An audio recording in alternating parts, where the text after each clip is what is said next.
Important अभिक्रिया के विषय में बताने वाला हूँ, जो अक्सर एग्जाम में पूछी जाती है और बहुत ही आसान मेथड से आपको आज बताने वाला हूँ कि एक ही बार में इस अभिक्रिया के विषय में आपको जानकारी मिल जाएगी और ये अभिक्रिया तैयार भी हो जाएगी। तो इस अभिक्रिया का नाम है हॉफमान विधि या हॉफमान मेथड। इस अभिक्रिया में एल्किल हैलाइड अर्थात एल्किल हैलाइड आप लोग जानते हैं, हैलाइड का मतलब हेलोजन और एल्काइल अर्थात आर एक्स, इसको बोला जाता है एल्किल हैलाइड आर एक्स और अमोनिया अर्थात NH3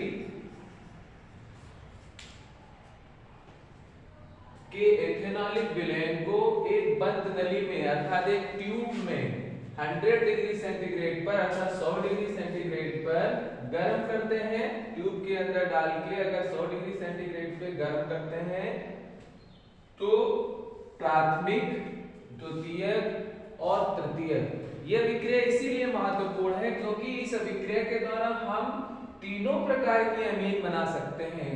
प्राथमिक अर्थात प्राइमरी, सेकेंडरी एंड टर्सरी तीनों अमीनें बनती हैं और साथ में थोड़ा चतुर्थक या चतुष्क अमोनियम लवण भी बनता है, यानी कि 4 डिग्री वाला एक सॉल्ट भी बन जाता है।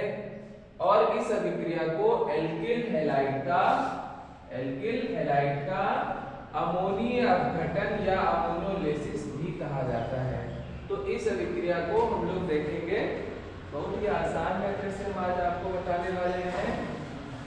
क्या होता है, एल्काइल हैलाइड और अमोनिया की क्रिया कितने टेंपरेचर पे की जाती है, 100 डिग्री सेंटीग्रेड पे एक ट्यूब में प्रोवाइड किया जाता है। तो क्या होता है, प्राइमरी, द्वितीय, सेकेंडरी और टर्सरी अमीन हमें प्राप्त होती है। तो ये हो गया आपका एल्काइल हैलाइड की जगह हम कोई भी हैलाइड ले सकते हैं, जैसे एल्काइल हैलाइड के रूप में हम ले सकते हैं क्लोरीन को, ब्रोमीन को या फिर आयोडीन को। तो हम यहाँ पर क्लोरीन को ले लेते हैं,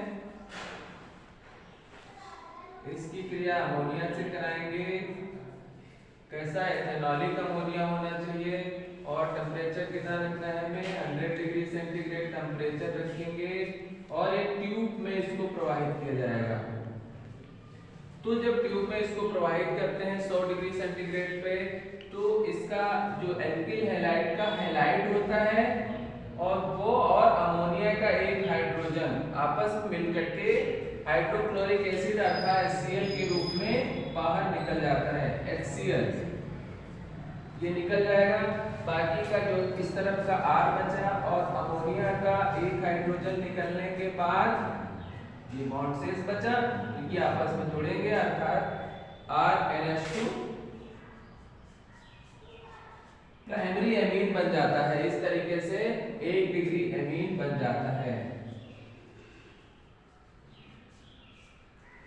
और यदि इसमें एल्किल हैलाइड की और मात्रा मिलाई जाती है, ज्यादा मात्रा मिलाई जाती है, तो आगे भी रिएक्शन होती है, तो पुनः एल्काइल हैलाइड लेते हैं अर्थात एल्किल क्लोराइड लेते हैं और फिर से यही प्रक्रिया की जाती है। टेम्परेचर वही ट्यूब में प्रवाहित किया जाता है। तो प्राइमरी अमीन का जो 2 हाइड्रोजन है उनमें से एक और हाइड्रोजन क्लोरीन के साथ हाइड्रोक्लोरिक एसिड बना के बाहर हो जाएगा।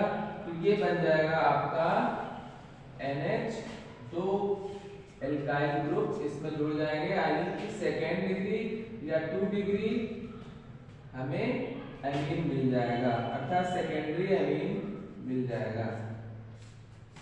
और आगे भी यहाँ पर क्रिया हो जाएगी अर्थात और एक एल्काइल हैलाइड के साथ इसकी क्रिया कराएंगे तो तीसरा वाला हाइड्रोजन भी प्रतिस्थापित हो जाएगा। ऐसे लिख सकते हैं हम,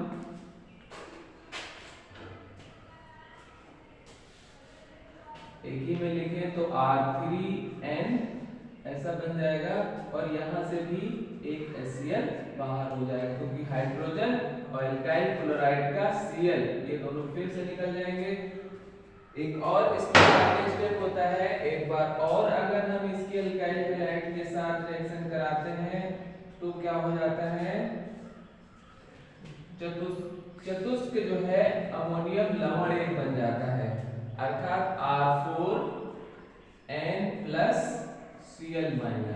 तो आप लोग ये सोच रहे होंगे कि यहाँ पर नाइट्रोजन की 5 वैलेंसी कैसे हो जाती है, तो ये अब हम आपको दिखाते हैं। इस तरह से होता है,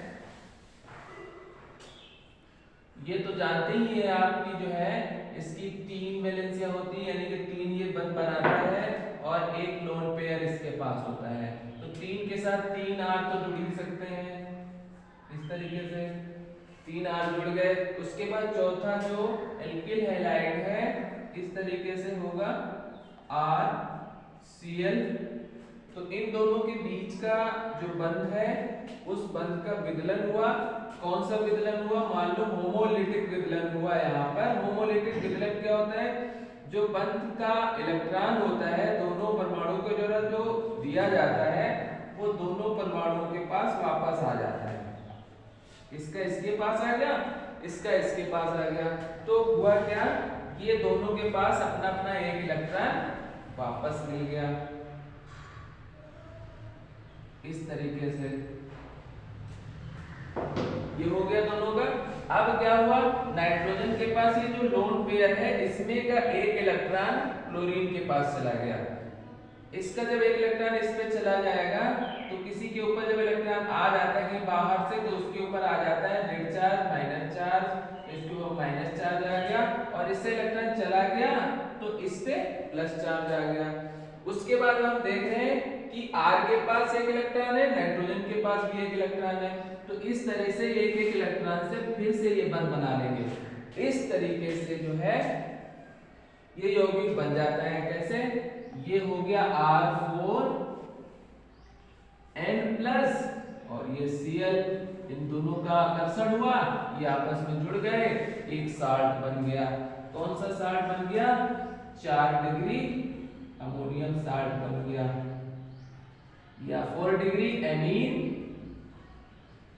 साल्ट बन गया। इस तरीके से हम हाफमान विधि के द्वारा प्राइमरी, सेकेंडरी एंड टर्सरी, यानी कि 1 डिग्री, 2 डिग्री और 3 डिग्री, ये वाला आपका 3 डिग्री एमीन था, और 4 डिग्री वाला एमीन का साल्ट भी प्राप्त कर सकते हैं। एक उदाहरण के द्वारा भी हम देख सकते हैं यहाँ पर कि कौन कौन से एमीन हम इस विधि के द्वारा बना सकते हैं।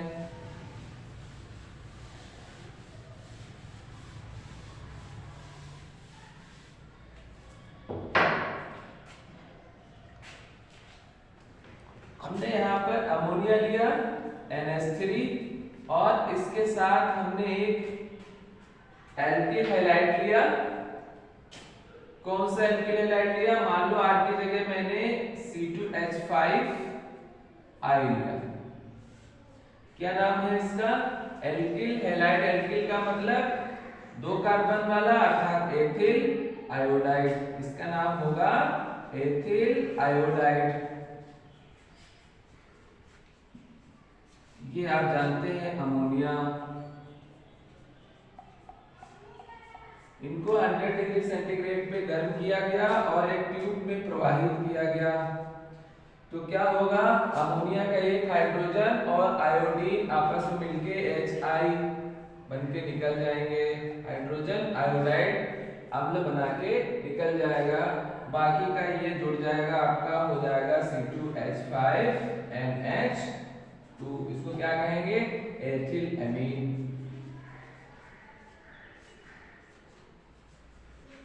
ये एथिल एमीन होगा। पुनः फिर से एथिल आयोडाइड इसमें प्रवाहित कराएंगे, एथिल आयोडाइड फिर गर्म करेंगे, ट्यूब में प्रवाहित करेंगे, क्या होगा, फिर से एक एमीन का हाइड्रोजन आयोडीन के साथ HI बना के फिर से निकलेगा, तो अब की बार क्या बन जाएगा, C2H5 2 बार हो जाएगा, एक ये वाला और एक ये वाला, ट्वाइस NH। इसको क्या बोलेंगे, die ethyl die ethyl amine. इस तरीके से डाई एथिल एमीन। एक बार और हम इसमें जो है एथिल आयोडाइड अर्थात C2H5 के साथ रिएक्शन कराएंगे। तो ये तो एक जो हाइड्रोजन बचा है ये फिर आयोडीन के साथ बाहर Hi बना के निकल जाएगा और फिर से ये एथिल इसी में जुड़ जाएगा C2H5। कहाँ पे जुड़ जाएगा? जहां से वो हाइड्रोजन निकलेगा। ट्राइस एंड इसको क्या बोलेंगे? ट्राई, 3 टाइम है तो ट्राई एथिल एमीन।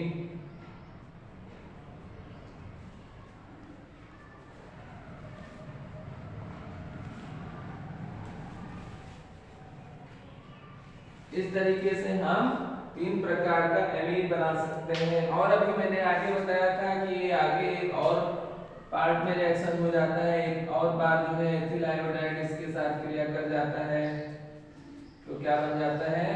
चतुष्क बन जाता है, अमोनीय लवण प्राप्त हो जाता है अर्थात C2H5 4N प्लस और I माइनस। इस तरह से टेट्रा